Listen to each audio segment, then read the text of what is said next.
Hey, this is Danny here from Podcast Stories. Thanks so much for listening, and I'd love for you to get the latest episodes when they're released. So make sure to follow on your favourite podcast app or hop on over to podcasterstories.com/listen. If you enjoy the show and want to support it, you can do that at podcasterstories.com/support to join other supporters just like you. Thanks so much for being part of the Podcaster Stories community. And now, here's this week's episode.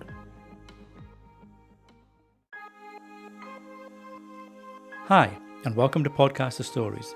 Each show we'll have a conversation with podcasters across all mediums and share their story, what motivates them, why they started their show, how they grew their show, and more. We'll also talk about their personal lives and some of the things that have happened that have made them the person they are today. And now, here's your host, Danny Brown. Hi guys, and welcome to another episode of Podcaster Stories, the show that talks to the people behind the voices of our favourite podcasts. This week, I've got a veritable veteran of the podcasting industry, Mark, is it Asquith, like ass and quiff put together. Asquith. That's an easy one to remember then. I want to make sure I got your right name. So Mark's been around podcasting for a few years. He's got a lot of podcasts behind him that he currently runs, as well as a podcasting host and a whole bunch of stuff that we'll talk about during the show. So Mark, thanks for being on, and if you want to maybe just introduce yourself. Sounds good to me, man. Thank you very much. So I'm CEO and founder with my compatriot Kieran of Rebel Base Media. We're a tech company. We own a number of podcasting tech platforms in the space. So we own Captivate.fm, which is a hosting, analytics, and distribution platform. We own podcast websites, Podcast Success Academy, and Productivity. And we have a podcast recording studio here in the UK, down in Sheffield. And of course, I'm a podcaster as well. I think I've produced around 1,200 episodes of varying podcasts since 2013. So, yep. Every day, man, podcasting is what I do. and I know one of the podcasts that you have is Spark of Rebellion, a Star Wars podcast, which is very serendipitous with today's date. It is indeed. May the 4th be with you. We're recording this on Star Wars Day, which is pretty badass. So, indeed. That's cool. Have you guys got any plans for a special episode, or? Because I haven't caught up with the latest. Well, we did one on Saturday, actually. It was our anniversary. We launched on May the 4th last year with 3 episodes. So the show was a year old, and we just had a little internal lockdown celebration. You know, Gaz and I just shot the breeze for a little bit, but it was cool, man. It was nice to just do an episode ready for May the 4th. So yeah, we just enjoyed it as normal and did our birthday episode on Saturday. Ah, cool. I'll have to listen to that later for sure. So, like you mentioned, you've got a host of podcasts behind you. What was the first one you did, and why that topic, or why that podcasting? So we got into podcasting. So remember, this is way before I had a tech company in podcasting. It's way before I was as deep in podcasting as I am now. And this is in 2013. I launched a show with Gaz, the same guy that I run Spark of Rebellion with, and that was called Two Shots to the Head, which was a DC Comics podcast, because we're big DC fans as well as big Star Wars fans. We launched a show called Two Shots to the Head, which was based on the blog that we ran for a couple of years, also called Two Shots to the Head, which is from a line in Batman Dark Victory. It's a line that Harvey Dent speaks, plus many other people. And that was the first foray into podcasting, really. That was in, I think, probably, I want to say like mid 2013, maybe early 2013. And now, is that podcast still running, or was that sunsetted to do Spark of Rebellion? You mentioned it's with Gaz for both shows.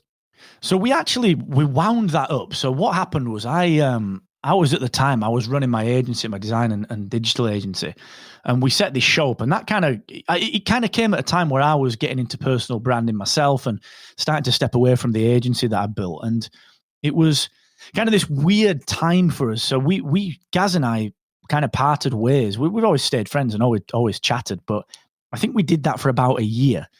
And as I got busier creating podcast websites, which then became Rebel Base Media and spawned off a number of products, we just parted ways. Gaz went off and did his Doctor Who podcast, Big Blue Box podcast, which still moves to this day, still does it to this day.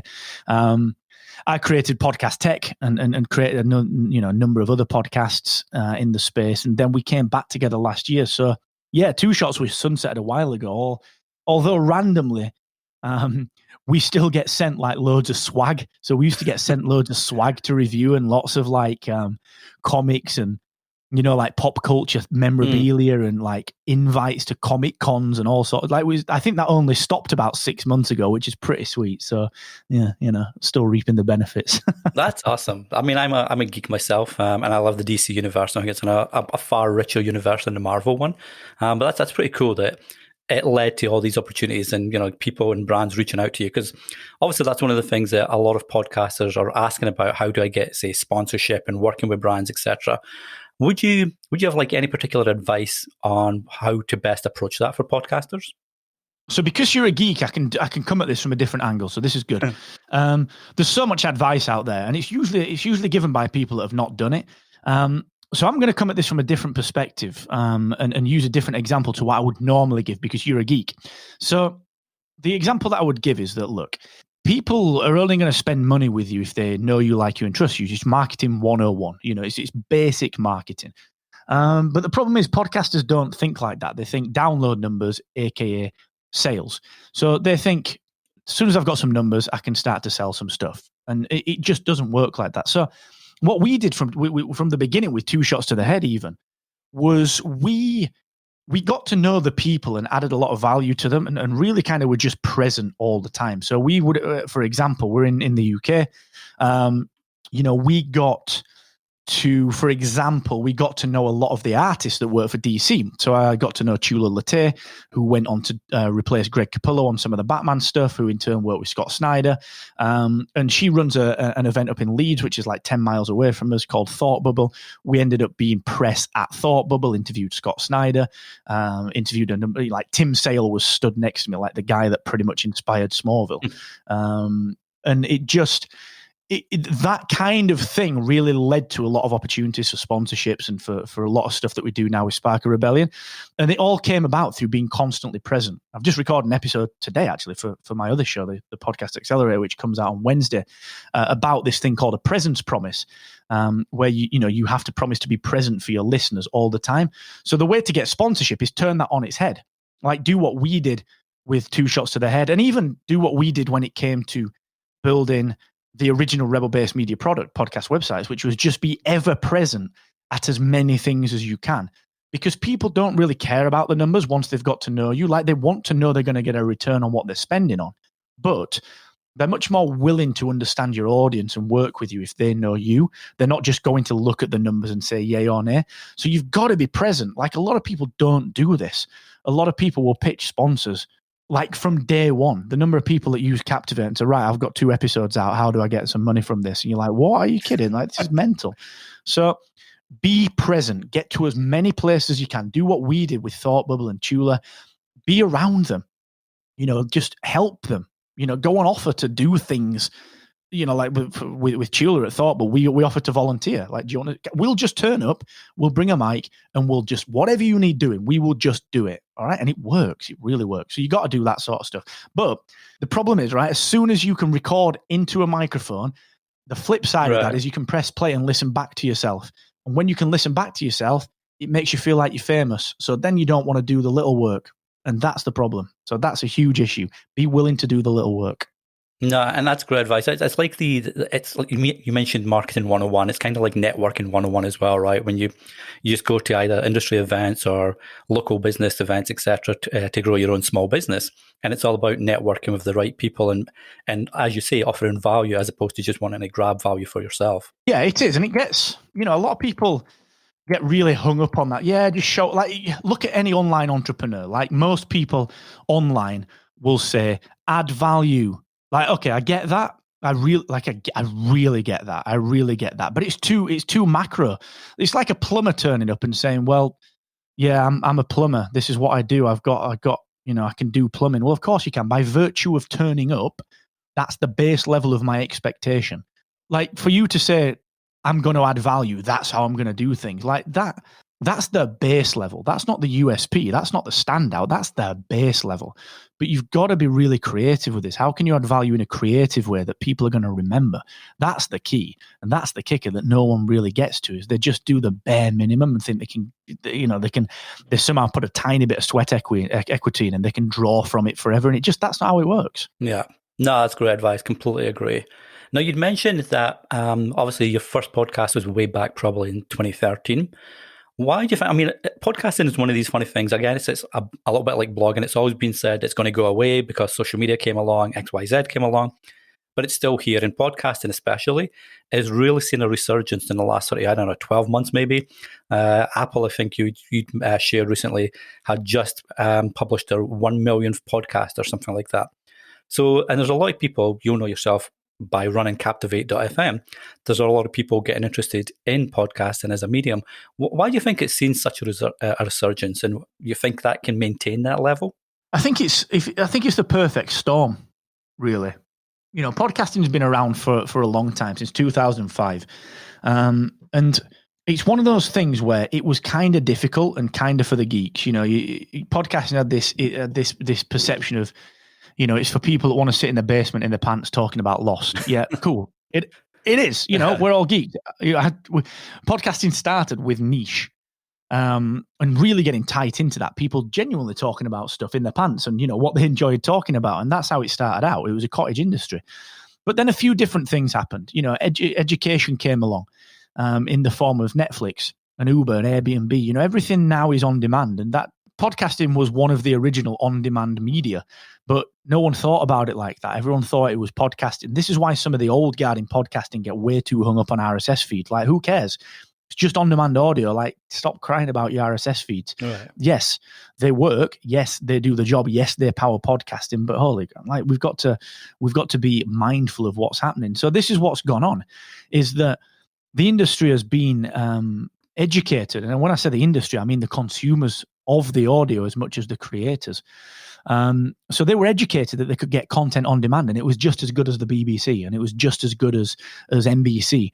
So that was the first thing. You know, we got educated as consumers by Netflix and by Uber and by Airbnb that not everything had to be as it was. So that's the first thing that happened. The second thing that happened was internet bandwidth speeds went up, which meant that we could not only consume information much easier, but we could push information up to the web much easier. We can stick stuff in the cloud now. We can put big audio files up there. And people became used to iPads and iPhones and simplicity, and people started using the concepts that they saw on web apps and on iPads and on iPhones to create software like Captivate that makes it easier to publish, not like another set of hosting companies that are really cumbersome and old school. So all that complexity that people wanted to hold on to into podcasting because it was their baby, and it is complex, and we're the experts and we're the only elite crew that know how to do it, like all of that's gone because people are more savvy now, because interfaces have been designed to match expectations. So they're the big things that have happened. But then, of course, there were another number of things that kind of came off the back of that, which was brand dollars started being piled into it. And with the brand dollars came the networks like Wondery, who then wanted to make podcasts just to sell. And in order for them to sell, they had to be really, really good. And in order for them to be really, really good, they needed investment. So they became these startups, these businesses. And then the last thing that happened, of course, was someone like Spotify got involved, where, you know, I've got some thoughts on why that might not be a great thing. But ultimately, they managed to really boost the education in the market by saying to people, do you know what? Forget that this is called a podcast. This is just audio when you want it. Oh, and guess you know, the original Star Wars audio dramas. Yeah, well, they're there. Look, they're free. You know, so it becomes that kind of setup. So that's a huge range of reasoning. But it was the perfect storm. The perfect storm. It was like video when YouTube came about. Just as bandwidth limits came about, YouTube. It's no coincidence that YouTube took off. You know, so it's happened again in podcasting. Now, and that makes me wonder, to your point about video being easy. Obviously, you had YouTube that was first out. Then you got the likes of Vimeo and Vidler, where it was more for the creators. But then Vidler disappeared. So you think there's going to be a time when, with the amount of podcast companies and hosts, etc., that seem to be exploding, and as you mentioned, there's some that are just in it purely to try to get the dollar revenue back to them. Do you think there'll be a peak where it will settle down and there's maybe just 10 or 12 hosts that are left, or do you think there's room for many, many more? So I think that's actually a two-part question. I think there isn't much room for many other hosts, in my view, because you can't put too much between any of them right now. Like, we try really hard to be much different and much better than other hosts, and we achieve that through how we think.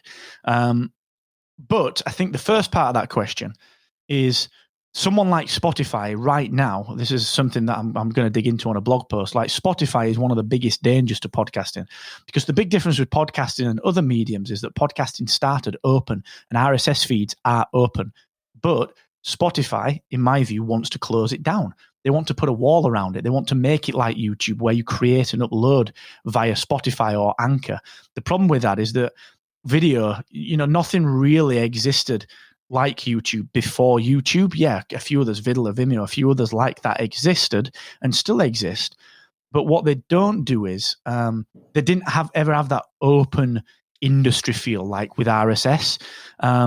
And I think this is one of the challenges that Spotify needs, because of the money it's spent in podcasting, has to up how many people listen to podcasts through Spotify. And I think they're wanting to put a big wall around podcasting and say, actually, you upload directly to Spotify. You don't need an RSS feed. Just upload here with this button. And I think that over the next 3 to 5 years is one of the biggest risks to podcasts. In fact, the interesting thing with this is you've got to consider, we as a podcast hosting platform, we've got access to Spotify's new API. We can get data from Spotify and give it you that we've never been able to get before. And on the surface, that looks really, really good. But actually, it's like someone putting a dam over a stream or a river and saying, no, this is good. Look, because we're letting you have the water. But they've got the ability to turn the tap and to say, actually, you can only have this water. You can only have this information on our terms. So I think that becomes a risk. So to answer your question, I don't think that is the future of podcasting. What you suggested, is there room for other hosts? Will we see it dropping off? No, I don't think it will drop off, but I think the landscape will change, and I think there's a bit of a risk to it. What I actually see happening is a bit of a fracture where the indies, I wrote a big piece on this a while ago, where the indies will remain as they are and still make the money how they do, but the quote unquote bigger podcasters will go the other way and they'll work in a slightly different manner. And then somewhere in between, there'll be this YouTube-esque presence that is Spotify, where you can upload directly, but you only get their audience. So I think it will become fractious over the next 3 to 5 years. It'll be interesting to look at and see what happens there for sure. Now, just to change it up a little bit, what is something that people that might know you for your podcasting, etc., and your geek affiliation, etc., but what is something that not a lot of people know about you that might surprise them? I put this on the Facebook group, didn't I, the other day? I once supported Whitesnake as when I was in a band. Yeah, so that was nice. So how did that come about? How did they support? Did you pitch them? Did they speak to your manager or something, or? Yeah, we had this promoter called Ron who was crap, and he for some reason managed to pull this off. I have no idea how it happened. We were only young, like 16, 17. And we ended up doing a few other bits as well. Like we did some Christmas light switch-ons in big cities where we supported like Beverly Knight and Keane and like the guys that did Agadoo, which was just absolutely hilarious. And it was all down to this promoter, and he was terrible, mate. He was terrible. But he managed to pull off like 3 or 4 gigs over a 4-year period that were just decent, and Whitesnake was one of them. But everything else was awful. I mean, awful. But yeah, fair play, Ron. Well, that's cool. That is like a super cool story. All right, Mark. Well, as I mentioned at the start of the show, I really appreciate you coming on. I'm with Captivate FM because of what the platform offers, and I really appreciate learning as I sort of grown into podcasting from your own podcast and the support you give to the guys in the Facebook group, etc. And I'm sure this episode will bring a lot of value to people like myself that are reasonably new to podcasting and want to take it a bit more seriously. So I appreciate you coming on today. Well, thank you very much, man. I appreciate all you do for the community and all you do for Rubber-Based Media and Captivate in particular. We all appreciate that. So thank you, man. I appreciate everything you do. Oh, cheers. Appreciate that. All right, guys. So this has been another episode of Podcaster Stories. If you enjoyed this week's episode, make sure you subscribe on your favorite podcast app or head on over to podcasterstories.com to get the latest episode sent to you. Until next week, take care and we'll speak soon. You've been listening to Podcaster Stories. If you enjoyed this week's show, be sure to subscribe so you don't miss an episode. And feel free to leave a review on iTunes to help others find the show too. And we'll see you the next time on Podcaster Stories.